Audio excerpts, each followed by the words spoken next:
Hello. I want to bring something to you today that I hope you find value in. It's based on the collective where we're moving. There are a lot of videos that talk about a channeler's own spiritual path and their own experience, and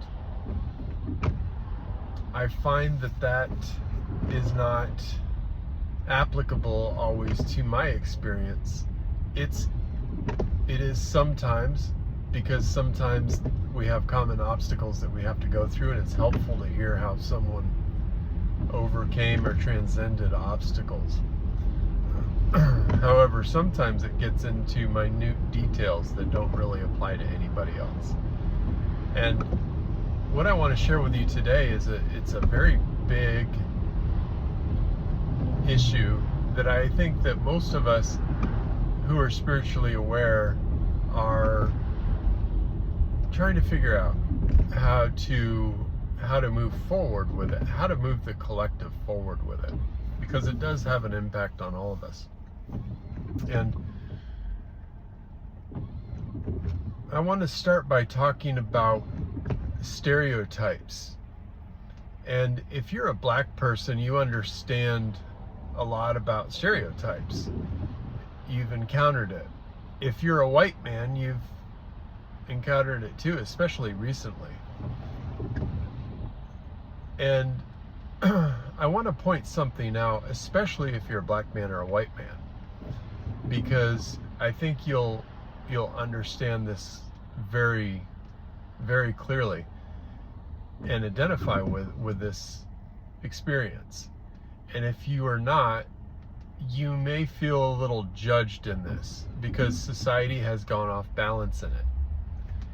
And my intention is not to judge anyone. If you feel judged, reflect on the truth of what I'm sharing, and ask yourself, is this a valid perspective?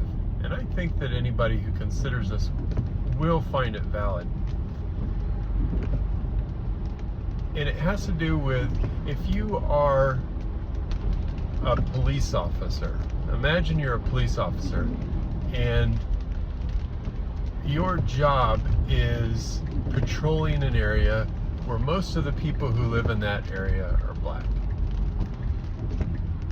And your job is to pursue crime. And most of the people that you encounter are going to be black. That's just how it goes. Or maybe it's not even an issue of most of the people in your jurisdiction are black, but say most of the criminals are black. Okay? Now, I'm not going into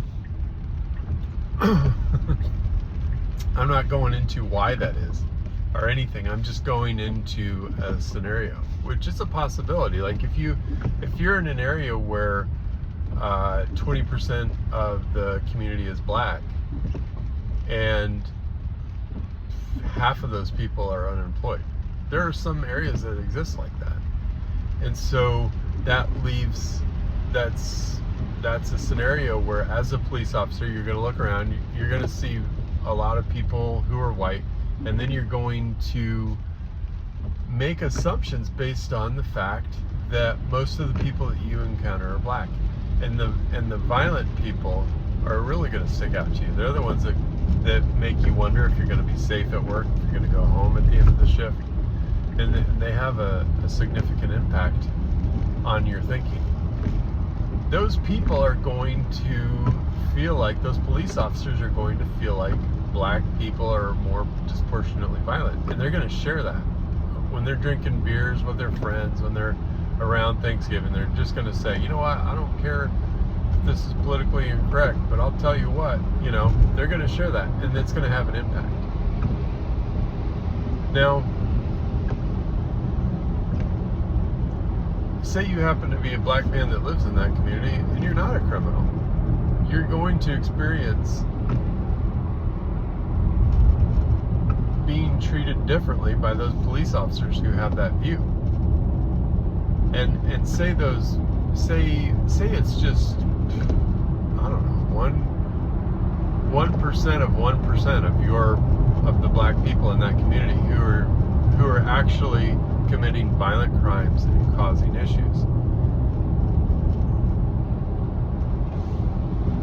Those small percentage of people are going to impact other women in that community, other men in that community, and those people who are impacted are also likely to develop similar perspectives, especially if they run into one of those police officers who shares that perspective.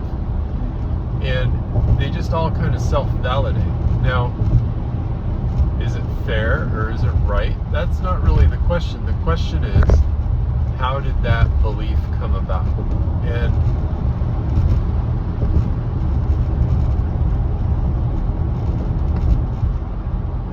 And so where I'm going, I have a very, very valid, I'm not trying to solve race issues or anything like that, okay? But I am trying to, there's a very similar issue going on in the world that is huge, and it's going to have a massive impact on all of us. If we can't get ahead of it, it could have an impact on the entire globe in a very negative way. So hang in there. I know I'm a little slow on laying this idea out, and maybe this is just a draft video, but hang in there, because this is a big deal, okay? And again, with white men have recently come under pressure where like women have been saying, like, you know, who've been sexually assaulted or treated poorly. You know, maybe somebody just stared at their ass or their tits in a really uncomfortable way, and just blatantly, or maybe they were drinking when they were in college or something like that, and ended up having sex when they wouldn't have decided to when they were sober. Maybe they ended up at a fraternity house, or there's a lot of different scenarios where women, and I've talked to them, like, just they don't even feel comfortable riding a bus or just being in a lot of public spaces. And again, if you're a white man, you're probably just rolling your eyes, because most of us are not out there raping. We're not out there, we're not causing these issues, okay? But the ones who were or are have a massive impact. A massive impact. If you have somebody if you have a man who is willing to force a girl into sex and doesn't consider her age, doesn't consider the situation she's in, doesn't consider any of that, is just trying to set situations up where he can take advantage of women, he is going to accumulate a massive amount of victims throughout his life. And every one of those victims is going to develop that assumption that that's how men are. And it's a natural thing. I mean, it's a survival mechanism for your brain to stereotype people. And so this isn't to absolve men either, because as men, if we develop our spiritual awareness, and if we hone our physical body so that it can be a tool to meet our purpose of protection, if we were living to our fullest potential, we would find these men before they ever reached these women. Now, I can tell you that I have encountered these men who are violent, who are prone to this kind of behavior.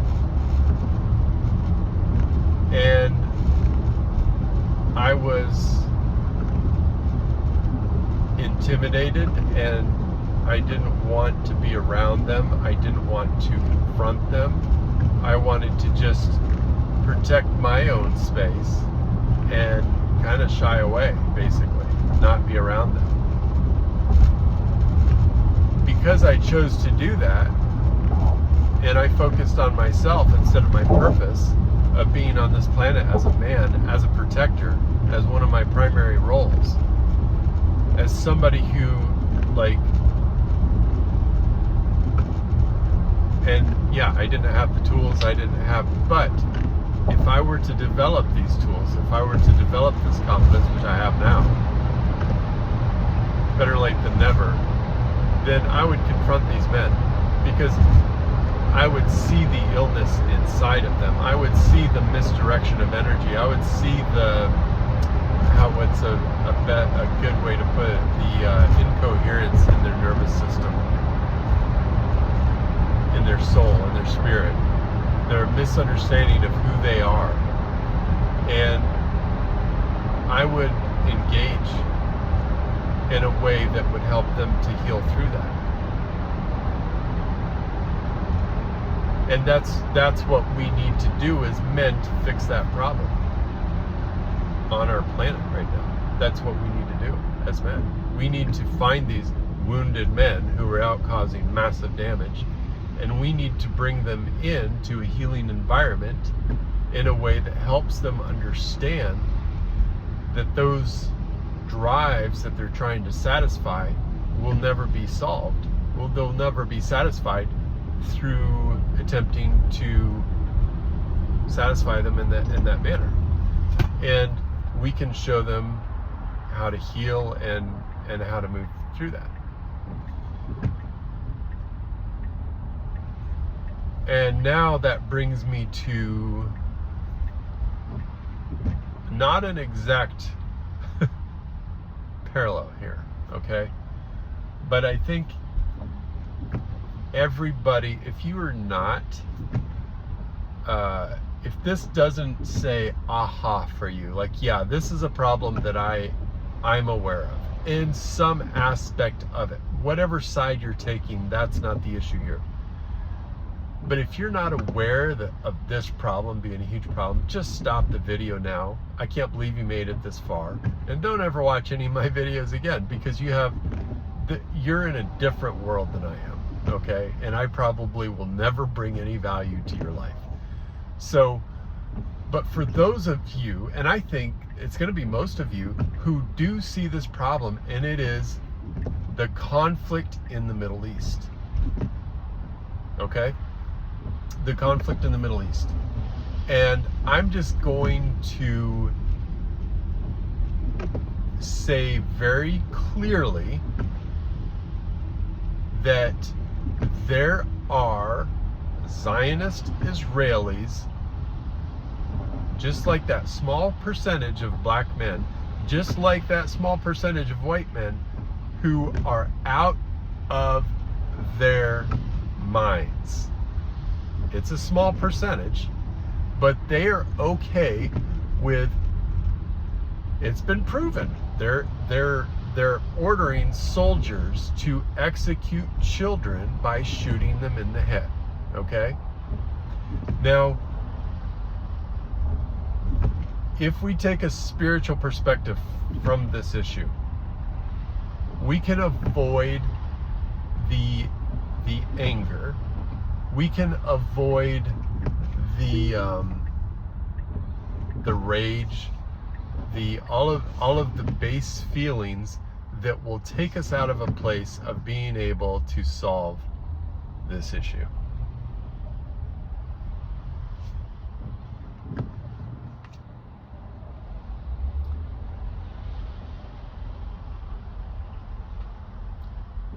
It's not easy. And I would even say that there are some people who want to trigger that rage, who want to trigger that broadband anti-Semitic Jews are bad statement out of you. They want you to take that side, because division allows them to continue their path of destruction. These people have significant power. They have significant influence. They have an ability to present situations in a way that there are people who are considering that maybe it's okay to shoot a child in the head.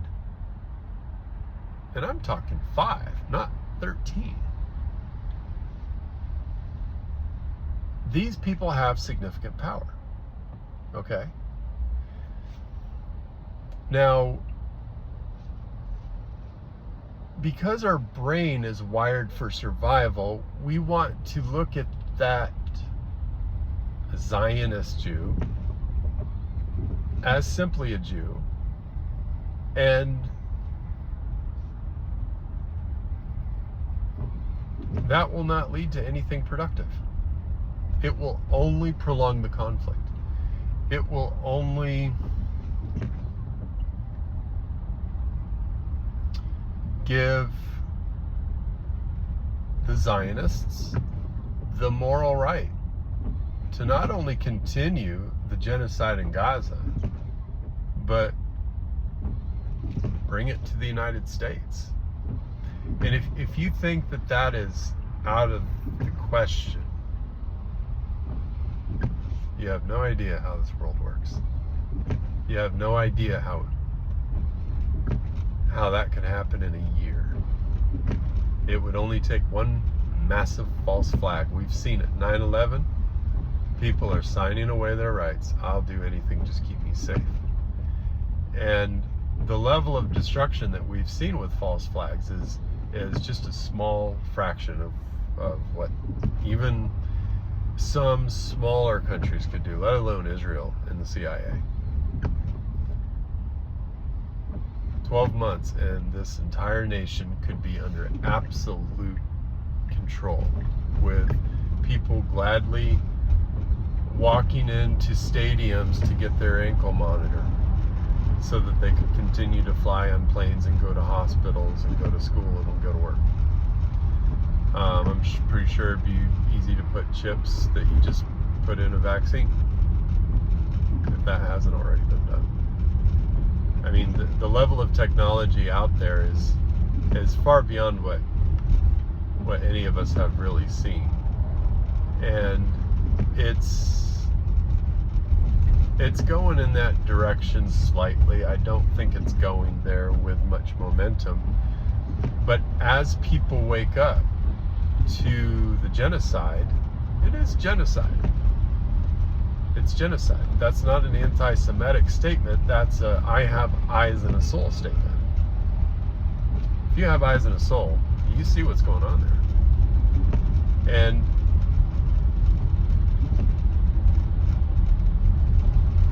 for the Jews that are watching this, I want to encourage you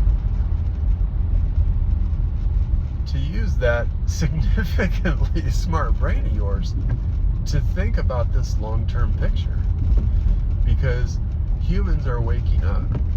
We are waking up to our deity. We are waking up to our sovereignty. And the things that some people in your community have been doing are going to have an impact on you, because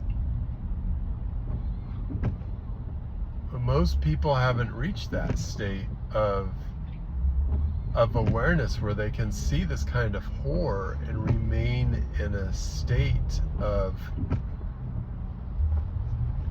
understanding, gratitude, love, peace.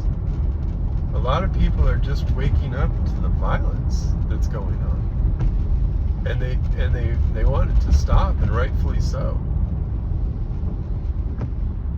And I don't want to see a situation come about where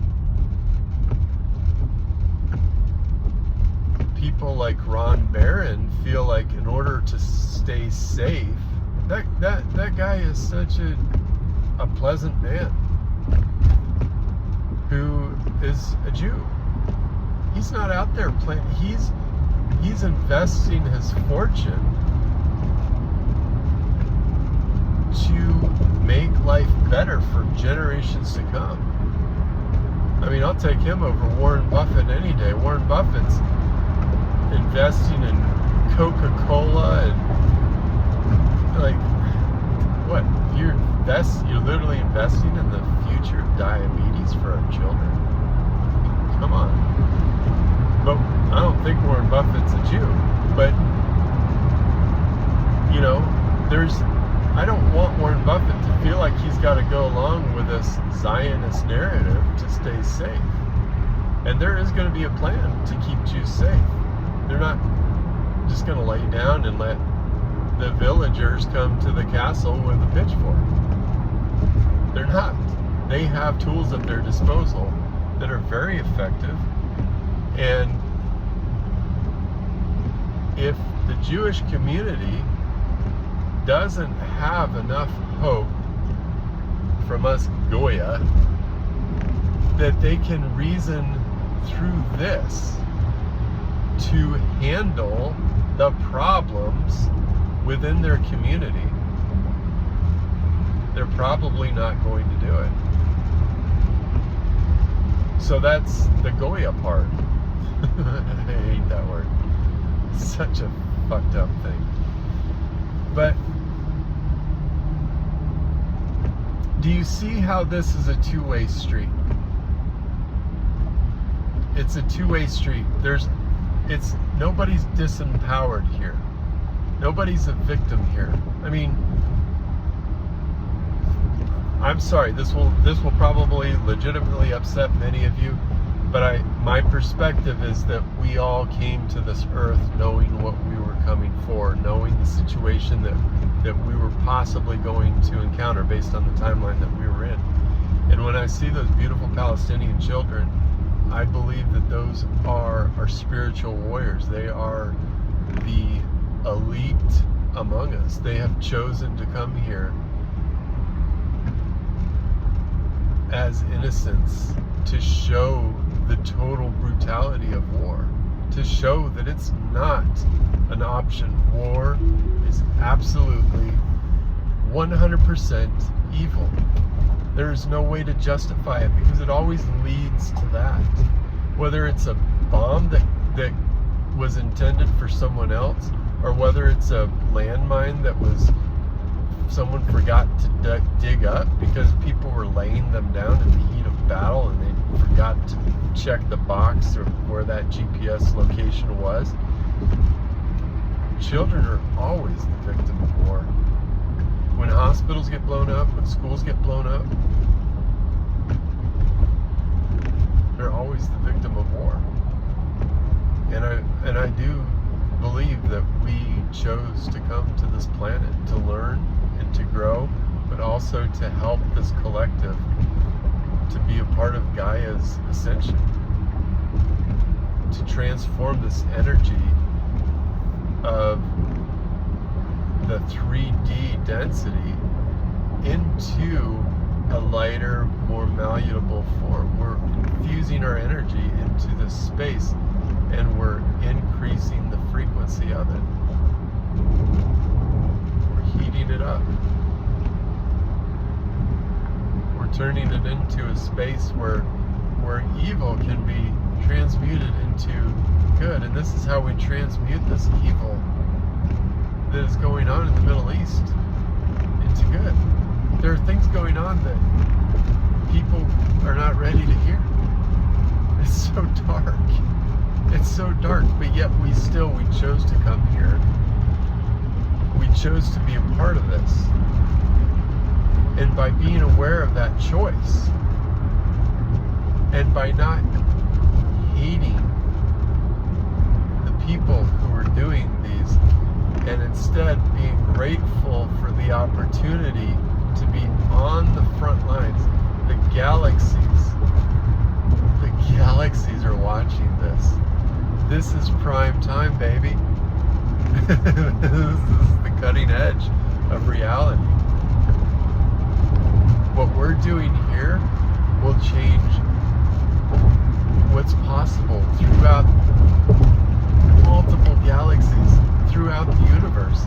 When we reach that tipping point where other civilizations,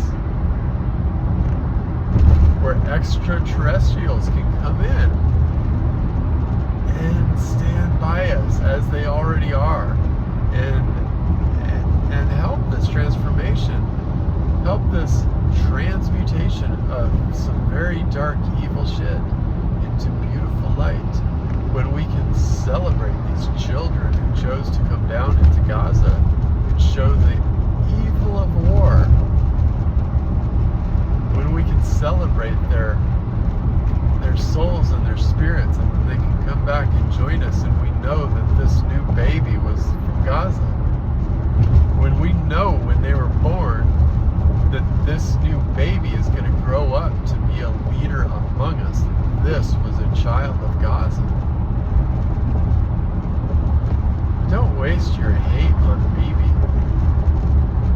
That's what he wants. That's his fuel.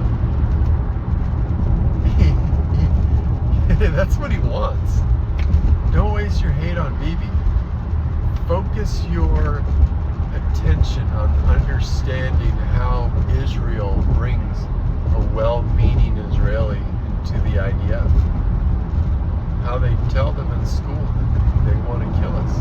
I talked to a Special Forces IDF soldier. He was a phenomenal person. And he was telling me how early on in his training, he was made to stand. These Palestinians have been mistreated for decades. And then they would send the new soldiers out into the Palestinian villages to just stand. Palestinian kids were chucking rocks at them. Okay? That's what that kid's going to do. Because that kid grew up hearing the stories. They know. They know what's going on. So that's what a kid will do. They're going to pick up a rock and they're going to throw it. And so you're a new soldier. You want to protect your country. You've been told the whole time that these Goya are beneath us. They're evil. We've been so patient with them. They can't be reasoned with. That's what they've been taught.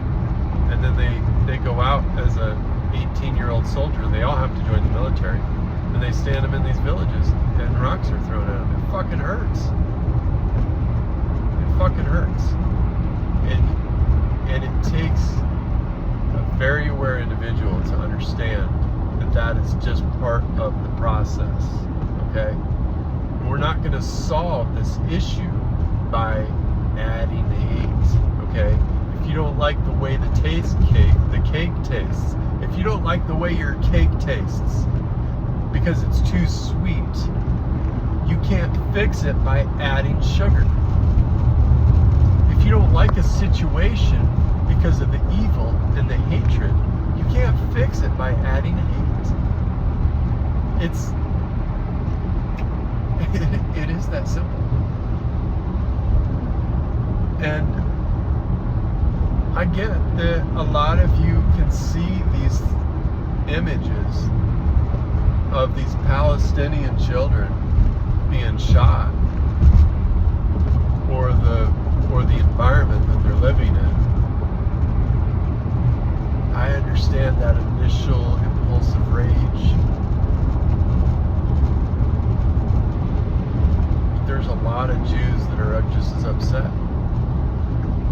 There's IDF soldiers that are taking their own life because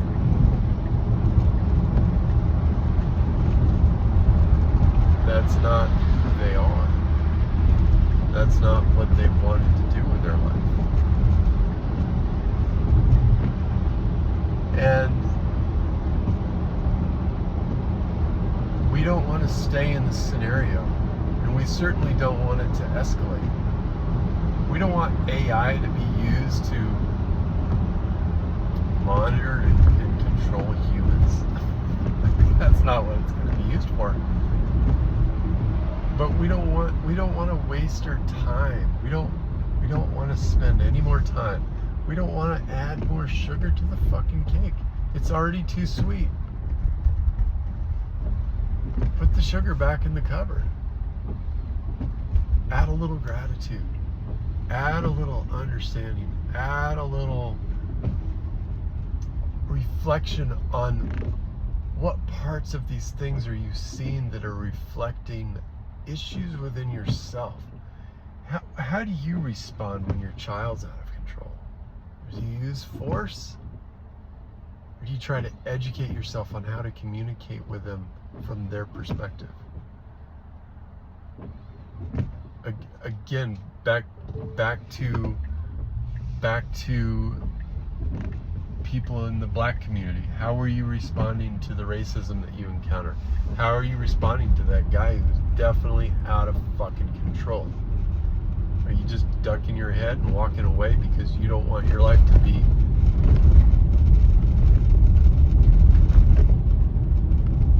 compromised or inconvenienced?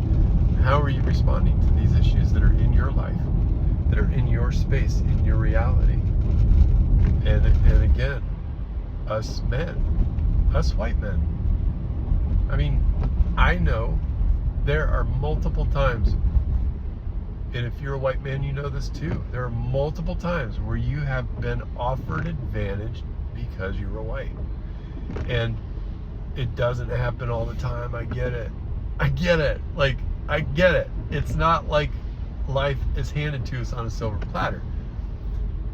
I mean, I grew up the hard way, and a lot of you did too. And you are being held to a standard of you're supposed to make up for guys who grew up at the country club and going into elite fraternities and handed $200,000 jobs out of college and never getting held accountable for getting caught with cocaine and driving drunk and hitting people with their car, like all swept under the rug. Like, I get it. You're being held again, like you're in the same group, you're the same guy.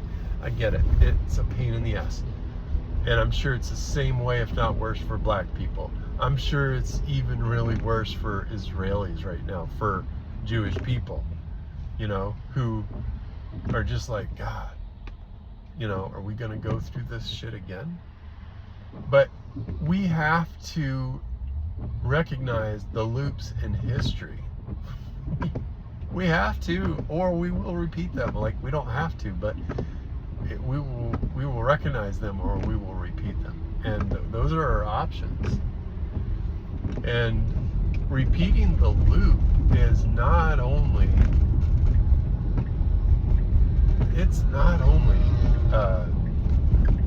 very efficient use of energy. It's depressing, because once you get back in that loop, you recognize it and you realize, shit, I could have handled this with 1/10 of the energy and got 10 times the outcome. But I didn't want to, or I didn't believe my inner voice. And that's another thing. Like, all of this is exactly what your own higher self has been telling you in one way or another. You know this is true. You know this is true. And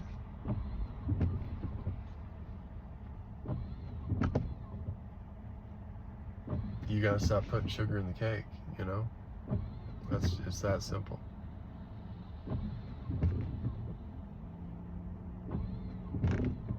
It's a lot of work. It's a lot of work. And it doesn't seem like it's going to be very effective against people with guns, against people with drones, against people who are just absolutely relentless.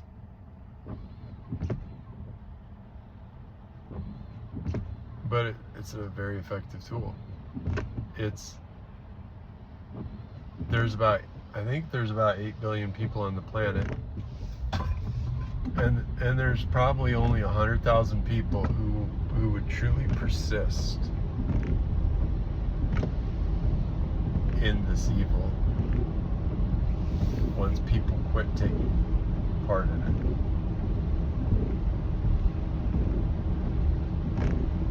I mean, the rest are all people who feel like they've been caught up into so much hate that they need to take a side, and that they want to feel protected, and so they want to identify with the more powerful side. I mean, that's how this builds momentum. That's how, it's like they're eating the cake, they know it's too sweet, but the only way to stay safe is to listen to the guy telling them to add more sugar.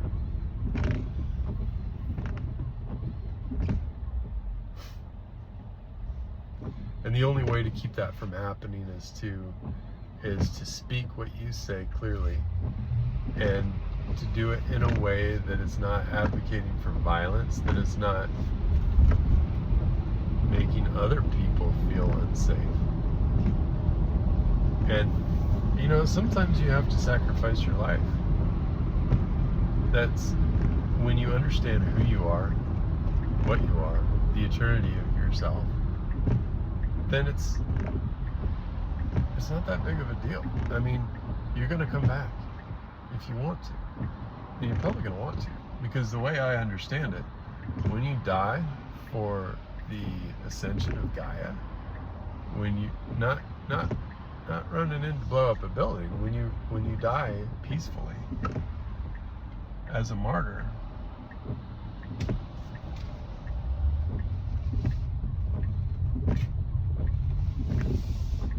because you're holding to this principle of peace, nonviolence,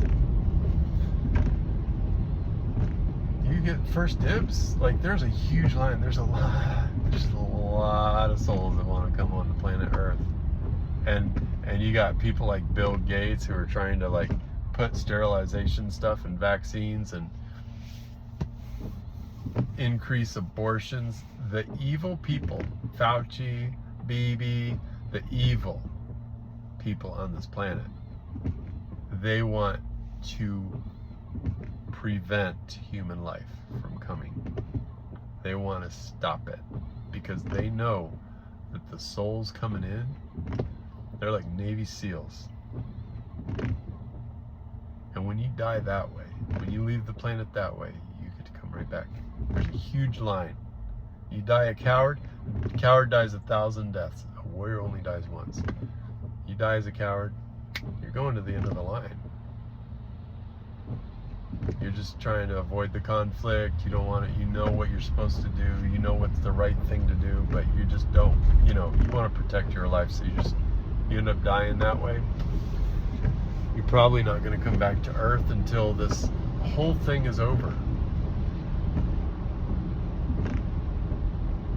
And I don't know if the galaxies are ever going to take the risk of doing this experiment again. This may be a one and done type of thing.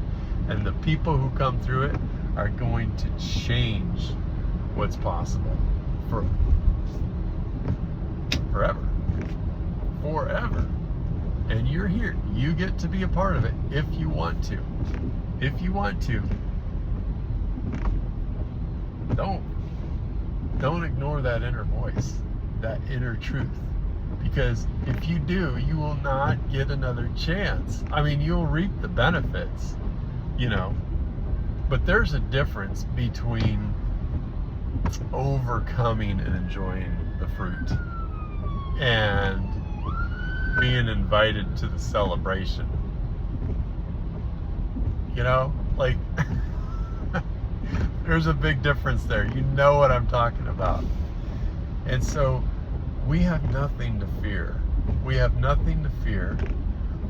We have no reason to hate. The battle is already won, by the way. The momentum cannot be reversed. It's just, how long is it going to be before we get there? Before we get to that wrapping it up phase of it's done. And now it's just party time. And everybody knows it's done. So, what do you say? I mean, there's the next thing to do in your journey is very clear right now. It may be a little step, it may be a drastic step. It's clear. It keeps coming to you. It won't go away until you do it. Unless the timing of the benefit of doing it passes, and then you've shifted into a new timeline. But just do it. Just do it. You know what it is. Just do it. And watch it unfold. We're past, spoiler alert, you know, the most beautiful thing you can do with manifesting right now is to manifest energy. Just manifest the connection of your body to the energy that surrounds us. Stop wasting it on stuff. Stop wasting your manifestations on, I want a bigger home, I want a Cybertruck so bad, but you know what? I'm gonna get a Cybertruck. But it's gonna come to me. It's gonna come to me. I want it. The universe knows it. It's gonna come to me in the perfect time, and I'm gonna be like, oh my God, this is so cool. It's gonna be a surprise. It's gonna be like a birthday present, as opposed to me just like busting my ass out there to get a Cybertruck and then realizing I'm empty because I bypassed my purpose in life because I spent my time to buy a Cybertruck. No, I'm not doing it like that anymore. And I would encourage all of you to just stop.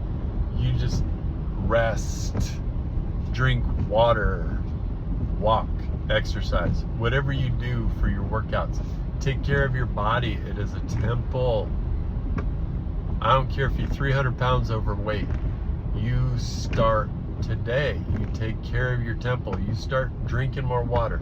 If it's little changes that you need, if any of you want to learn how to do a fast, a religious fast, I'm not advocating for it on scientific principles. There's too much shit waiting for you going down that rabbit hole. Science is owned now, but religion, you know, if it's just a belief, it's just a belief that fasting is good for you. That's all I can, and it's based on it's good for me because I've done it. I've gone up to 20 days. First 2 days are hell. After that, it's amazing. That's all I can say. But if you want to fast, if you've got a bunch of excess body fat on you, it's almost impossible to get the right food to lose the kind of weight that you want to lose. I feel like you either have to go into keto or fasting or an intense daily regimen of working out. But if you know, I'm happy to talk to you about all that.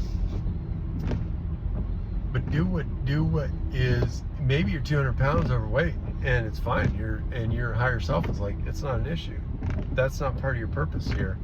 What I need you to do is rest. What I need you to do is drink more water. What I need you to do is stop eating that certain food. Stop drinking alcohol. Stop zoning out on drugs or bypassing them. It's, who knows what it is? You do. You know what it is. And just do it. And just do it and watch the floodgates open, or at least start to trickle. You'll know, like, wow, this is huge. And I've been so bad at this. Write it down. Write it down, because whatever reality comes into your experience it has a way of seeming like it's always been that way. As soon as it happens, like, you got a window, it's a small window of about, sometimes it's only 30 seconds or a minute. And it seems like the bigger the miracle is, the more your mind just shifts into this, like, well, of course that was going to happen. Like miracles that you'll go from thinking, oh my God, I need this to happen, and it's completely impossible to happen, to it literally happening, and your mind is, as soon as it happens, it's already rewriting the story about, oh yeah, I can see how that was gonna, of course it was gonna work out that way. Of course that was gonna happen. And then it won't be long and you'll just be like, oh yeah, it's always been that way. And then it'll take somebody reminding you, or like a song or a scent that just makes you go, whoa, yeah, that was a big change. So just write it down, because when you write it down, what it does is it reassures you that you're not sitting down and reading Tony Robbins inspiration. You're reading inspiration about your own life. You're sitting down and you're seeing, like, oh yeah, this happened, and this happened, and this is how I did it. I'm so proud of myself. This is who I am. I'm not reading a story about how somebody else figured this out. I'm reading a story about how I figured it out. There's a King David from like ancient Israel. He talks about, I'm sure a lot of you have heard this, that's why I'm bringing it up. It's, yea, though I walk through the valley of the shadow of death, I will fear no evil. And, you know, David was a shepherd, and he had to sit out there in the middle of the night with sheep and protect them from wolves and bears, and it's not an easy job. And there were times where he had to fight wolves with his staff. And a lot of people think, or bears even, with his staff. And there's a lot of people who think like that's what comforted him. But what it was is he used to carve, anytime that he would, a lot of the shepherds back then did, anytime they'd like beat off a wolf or a bear, they would carve a little picture into their staff. So anytime they're out there and they're feeling fear, they can look at that staff, and they can look back on all the other times they overcame obstacles. You know, and there's a lot of bears and wolves in our life, and when we know that we're going to have to fight a bear or a wolf, when we see it circling around the flock, it's very encouraging to sit down with your journal or your list of things that you've overcome, and just read through that. It's a great way to remind yourself, I can do this, I've done it before.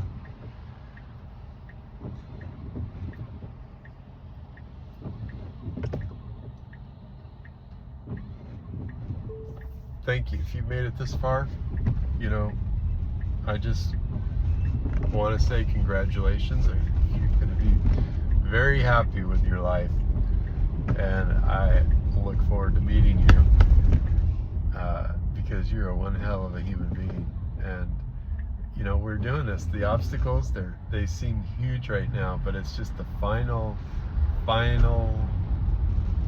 lashings of the cabal. You know, they know that it's over, and they're doing everything that they can. I mean, we're in the Samson option. We are. That's the intent of this. That's where this very small group of people want to take it. That's what they're trying to pull off here. And when we release our energy, when we quit giving them our energy, and we put that energy into our own temple and into understanding, into love, and we share that calm anchoring of light with other people, that's gonna be so fun. I love you, I do, and thank you for what you're doing. And I think we must have known each other before we got here, and I'm looking forward to remembering who you are. Take care.